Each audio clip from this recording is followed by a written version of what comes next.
Shalom, Bapak, Ibu, dan Saudaraku yang dikasihi Tuhan. Hari ini kita sama-sama mau belajar kebenaran firman Tuhan dengan tema Mujizat Tuhan. Semua orang Kristen tahu dan percaya bahwa Tuhan sanggup mengadakan mujizat, dan tidak ada yang mustahil bagi Tuhan. Tetapi adalah hal yang salah kalau orang Kristen setiap datang kepada Tuhan, setiap mencari Tuhan, selalu berharap pada mujizatnya. Setiap datang kepada Tuhan, selalu meminta mujizat Tuhan yang berupa berkat-berkat materi, bisnis yang ramai dan lancar, mujizat supaya mendapatkan jodoh, mendapatkan rumah idaman, mendapatkan mobil yang keren, bahkan mendapatkan mujizat kesembuhan, dan lain sebagainya. Tuhan menghendaki orang percaya imannya terus bertumbuh hingga menjadi dewasa.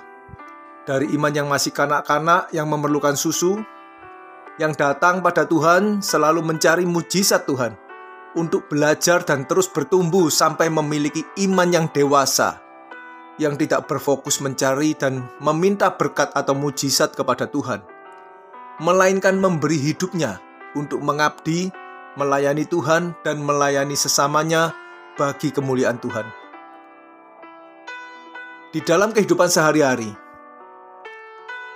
seperti orang tua yang dengan senang hati memberikan apa yang diminta oleh anaknya yang masih kecil, masih kanak-kanak, tetapi ketika anaknya itu bertumbuh menjadi remaja, maka sang anak harus belajar untuk mengenal orang tuanya dan belajar mengerti keadaan orang tua, sehingga sang anak mengerti kehendak orang tuanya dan bisa ikut ambil bagian dalam rencana orang tuanya dengan cara rajin belajar, menyelesaikan studi dengan tepat waktu, kemudian dapat bekerja dan mandiri, bekerja dengan baik, atau meneruskan toko dan bisnis orang tuanya. Demikian pula dengan Tuhan Yesus yang sudah hadir ke dunia. Menjadi manusia sama seperti kita. Dia telah belajar dan berjuang untuk taat melakukan kehendak Bapa, berjuang sampai mencapai kesempurnaannya, supaya kita pun dapat mengikuti jejaknya. Jadi mengikuti jejak hidup Yesus, berarti setiap kita ini harus belajar untuk mengerti apa yang Yesus ajarkan, dan kita harus meneladani cara hidupnya yang berkenan kepada Bapa. Jadi kita tidak boleh mengulangi kesalahan-kesalahan banyak orang Kristen yang ketika membaca Injil dan melihat kehidupan pelayanan Yesus yang membuat berbagai mujizat, kemudian mencontoh orang-orang tersebut yang jadi percaya, kemudian datang mencari Yesus hanya untuk meminta mujizatnya, yaitu orang-orang yang diceritakan di dalam Injil itu. Ini berarti cinta mula-mula kepada Tuhan sudah dibangun di atas dasar atau paradigma yang salah.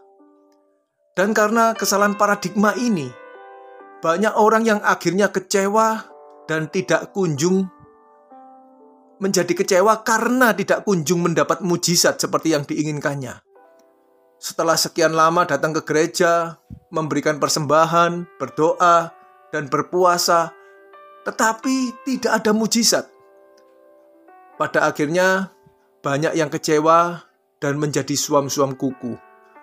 Tidak ada lagi perasaan cinta kepada Tuhan, dan sebagian pelan-pelan mundur dan terhilang.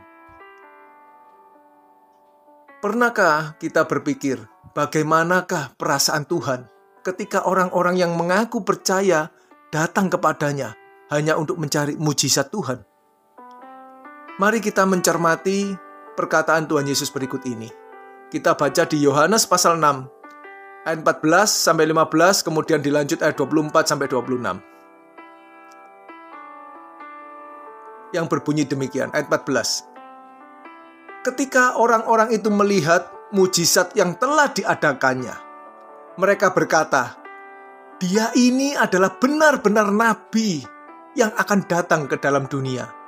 Lihat saudara, orang-orang percaya ini mengakui bahwa Yesus adalah benar-benar nabi, seperti yang dijanjikan Allah. yang telah dikatakan oleh Musa hamba Allah itu, yang nanti akan kita bahas lagi ya di akhir pelajaran hari ini. Dan lanjutnya, mereka tahu kalau Yesus itu nabi yang dijanjikan karena mujizat-mujizat yang telah diperbuat oleh Yesus. Tetapi orang-orang percaya tersebut salah memahaminya dan salah bertindak. Kita baca di ayat selanjutnya, ayat 15. Dikatakan, karena Yesus tahu bahwa mereka hendak datang dan hendak membawa dia dengan paksa untuk menjadikan dia raja, ia menyingkir pula ke gunung seorang diri. Saudaraku, yang harus kita pahami bahwa prinsip hidup Yesus adalah melakukan kehendak Allah Bapa dan bukan melakukan kehendak manusia. Ketika banyak orang melihat mujizat yang Yesus perbuat, maka mereka percaya dan mengikuti Yesus. Tetapi dengan kehendak mereka sendiri, yaitu mau menjadikan Yesus sebagai raja atas Israel. Karenanya Yesus menolak dan Yesus memilih untuk menyingkir ke gunung seorang diri. Dan tentu banyak orang yang menjadi kecewa karenanya. Dari sini kita bisa mengerti bahwa orang-orang yang melihat atau merasakan mujizat Tuhan memiliki cara berpikir yang salah tentang Tuhan, yang mau menjadikannya sebagai raja di dunia ini. Supaya apa, saudara? Supaya orang-orang tersebut menjadi sehat. Karena sakit disembuhkan berarti menjadi sehat. Dan ketika Yesus menjadi raja, mendirikan kerajaan di dunia ini, kerajaan Israel, maka mereka pun akan ikut berkuasa, menjadi makmur dan berkelimpahan, kaya raya, hidup nyaman di dunia ini. Inilah cara berpikir yang salah yang terus-menerus diwarisi oleh banyak orang percaya sampai hari ini. Baik, sekarang kita baca ayat selanjutnya, ayat 24. Dikatakan ketika orang banyak melihat bahwa Yesus tidak ada di situ dan murid-muridnya juga tidak, mereka naik ke perahu-perahu itu lalu berangkat ke Kapernaum untuk mencari Yesus. Coba lihat, saudara. Orang-orang percaya ini ternyata walaupun mereka kecewa, tapi mereka tidak menyerah. Masih mencari Yesus, mencari mujizat Tuhan yang pada akhirnya ketika mereka ditolak, maka mereka kecewa. Yang terakhir mereka menyalibkan Yesus. Sama seperti orang Kristen hari ini, ketika belum mendapatkan apa yang diingininya dari Tuhan, maka akan terus memaksa Tuhan dengan doa yang bertalu-talu, berpuasa Senin Kamis, kalau perlu berpuasa 40 hari. Dan ketika rasa kecewa itu sampai pada puncaknya, maka mereka akan menolak Tuhan dan menjauh dari Tuhan. Inilah fakta yang ada, saudara.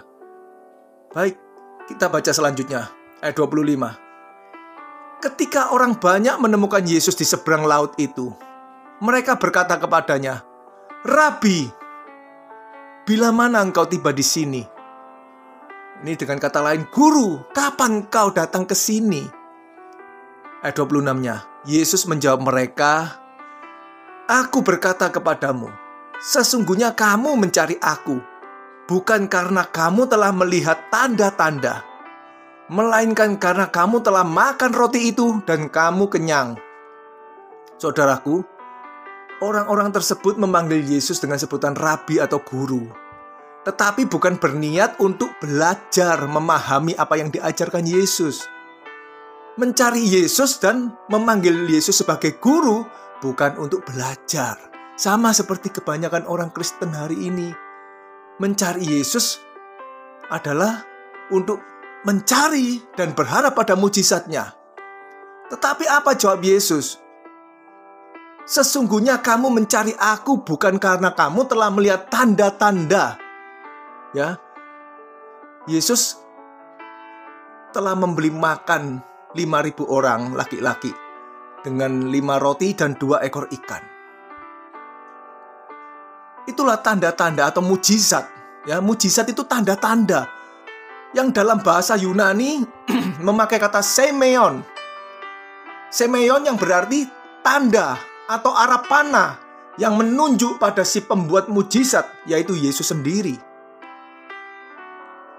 Jadi Yesus berkata, Kamu mencari aku bukan karena kamu telah melihat tanda-tanda, bukan karena kamu telah melihat mujizat, kamu mencari pembuat mujizat itu sendiri, tetapi kamu mencari aku karena kamu telah makan roti itu dan kamu kenyang. Artinya apa, saudara? Artinya Yesus berkata begini, kamu telah menikmati mujizat itu dan kamu kembali lagi kepadaku untuk mengingini mujizat berikutnya. Saudaraku yang dikasihi Tuhan, jadi sekarang kita tahu, mujizat diadakan sesungguhnya adalah tanda yang menunjuk kepada Tuhan Yesus si pembuat mujizat. Yang mana berarti setiap kita yang sudah pernah menerima dan mengalami mujizatnya, kita harus mencari Dia, Rabi dari Galilea itu. Untuk apa, saudara? Untuk sungguh-sungguh belajar memahami ajarannya dan hidup di dalam ajaran tersebut, sehingga kita bisa disebut sebagai pengikut Kristus. Melalui beberapa ayat berikut ini, kita dapat mengerti bahwa selain menebus dosa manusia, fokus kedatangan Yesus adalah untuk mengajar dan memberitakan Injil. Supaya apa? Supaya orang percaya dapat mengenal Yesus dan mengenal Allah serta dapat melakukan kehendaknya. Kita baca Matius pasal 5 ayat 2. Matius pasal 5 ayat 2. Maka Yesus pun mulai berbicara dan mengajar mereka. Saudaraku, khotbah Yesus di atas bukit dari pasal 5, pasal 6 dan 7 dimulai dengan kata Yesus berbicara dan mengajar mereka. Ini berarti kita pun yang percaya kepadanya, percaya kepada Tuhan Yesus, kita harus sungguh-sungguh mengerti apa yang diajarkan dan hidup di dalam ajarannya. Ada amin, saudaraku? Amin. Berikutnya, Matius 11 ayat 1. Matius pasal 11 ayat 1 yang berbunyi demikian. Setelah Yesus selesai berpesan kepada ke-12 muridnya, pergilah ia dari sana untuk mengajar dan memberitakan Injil di dalam kota-kota mereka. Saudara, ayat ini jelas sekali ya, bahwa Yesus mengajar dan memberitakan Injil di dalam kota-kota mereka. Inilah fokus kehidupan pelayanan Yesus. Dan di ayat selanjutnya, ketika Yohanes Pembaptis yang sedang dalam penjara meragukan Yesus dan mengutus murid-muridnya untuk bertanya kepada Yesus, apakah engkau Mesias yang kami nantikan itu? Maka Yesus menjawab perkataan murid-murid. Yang mana, saudara? Jawaban itu sebenarnya adalah menunjukkan bahwa nubuatan dari Nabi Yesaya sedang dia genapi. Artinya dialah Mesias itu. Matius pasal 11 ayat 4-5. Ayo kita baca. Ayat 4 ya. Yesus menjawab mereka, maksudnya menjawab murid-murid Yohanes itu. Yohanes Pembaptis yang diutus kepadanya. Pergilah dan katakanlah kepada Yohanes apa yang kamu dengar dan kamu lihat. Ayat 5-nya. Orang buta melihat, orang lumpuh berjalan, orang kusta menjadi tahir, orang tuli mendengar, orang mati dibangkitkan, dan kepada orang miskin, perhatikan, kepada orang miskin diberitakan kabar baik. Coba perhatikan baik-baik, saudara, perkataan Yesus ini. Orang buta ingin melihat, dicelikan. Mereka mendapatkan mujizat, orang buta itu dicelikan. Orang lumpuh yang ingin berjalan mendapatkan mujizat kesembuhan, dia dapat berjalan. Orang kusta yang ingin sembuh dijadikan tahir. Orang tuli yang tidak dapat mendengar dibukakan pendengarannya. Sedangkan orang mati dibangkitkan. Tetapi saudara, kalau Anda perhatikan, kepada orang miskin yang ingin kaya tidak diperkaya loh, saudara. Yang miskin diperkaya, tidak. Kepada orang miskin diberitakan kabar baik. Jadi sekarang kita tahu kesimpulannya, bahwa mujizat yang Tuhan berikan sebenarnya supaya setiap orang yang menerima mujizat Tuhan, menerima kabar baik itu, dapat mengerti yang diajarkan, yang akan membawa pada pengenalan akan Allah dan berujung pada hidup kekal. Jadi orang buta bisa melihat Yesus, dicelikan bisa melihat Yesus, yang tuli bisa mendengar, yang lumpuh bisa berjalan mengikut Yesus. Untuk apa?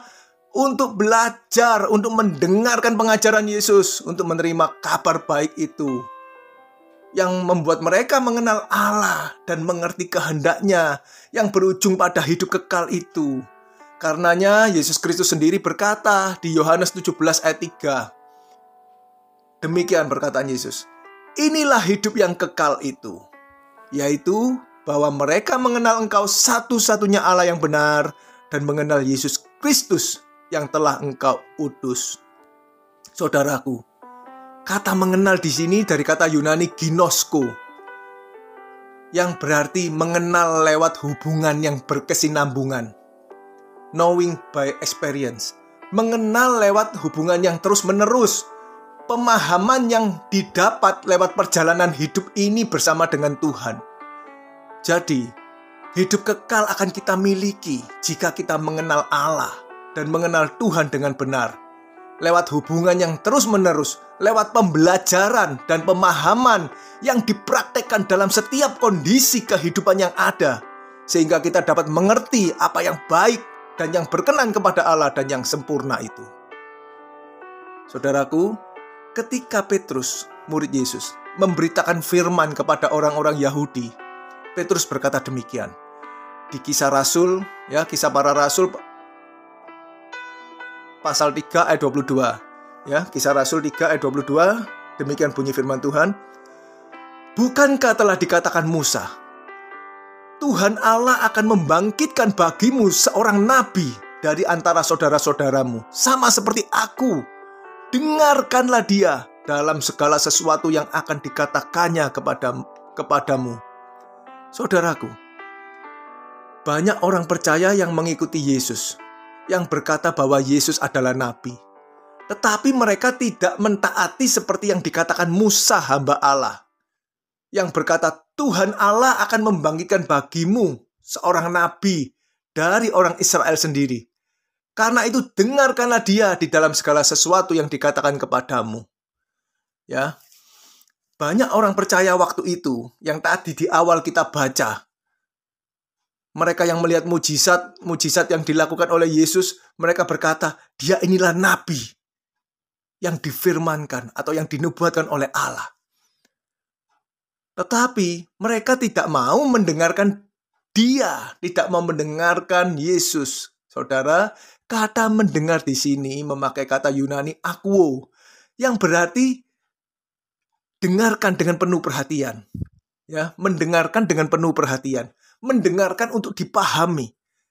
Jadi saudara, sebenarnya dari semula Allah menghendaki supaya setiap kita umatnya ini bukan mencari mujizat Tuhan, tetapi mau sungguh-sungguh mendengarkan untuk memahami apa yang Yesus ajarkan untuk kita taati, supaya kita ini beroleh hidup kekal itu, saudara. Kita baca dengan teliti ayat berikut ini. Ulangan pasal 18 ayat 18-19 yang berbunyi demikian. Ayat 18-nya. Seorang nabi akan kubangkitkan bagi mereka dari antara saudara mereka seperti engkau ini. Ini kata Tuhan kepada Musa. Aku akan menaruh firmanku dalam mulutnya, dan ia akan mengatakan kepada mereka segala yang kuperintahkan kepadanya. 19. Orang yang tidak mendengarkan segala firmanku yang akan diucapkan nabi itu demi namaku, daripadanya akan kutuntut pertanggungan jawab. Daripadanya akan kutuntut pertanggungjawaban. Saudaraku yang terkasih, sekarang kita mengerti bahwa yang Rasul Petrus katakan tadi di Kisah Rasul sebenarnya mengutip firman Tuhan yang dikatakan oleh Nabi Musa. Dari jauh hari Allah sudah menubuatkan akan datangnya seorang nabi dari antara orang Israel yang akan mengajarkan segala yang diperintahkan oleh Allah untuk dimengerti dan ditaati oleh umatnya. Dan orang-orang yang tidak mau sungguh-sungguh mendengar dan melakukan perintah Allah seperti yang diajarkan oleh Yesus, yang hanya sibuk mencari mujizat Tuhan saja, maka firman Tuhan sudah mengingatkan, daripadanya akan dituntut pertanggungjawaban. Sekarang kita semua sudah mengerti mujizat Tuhan dan apa yang menjadi bagian serta tanggung jawab yang harus kita lakukan supaya kita beroleh hidup kekal itu.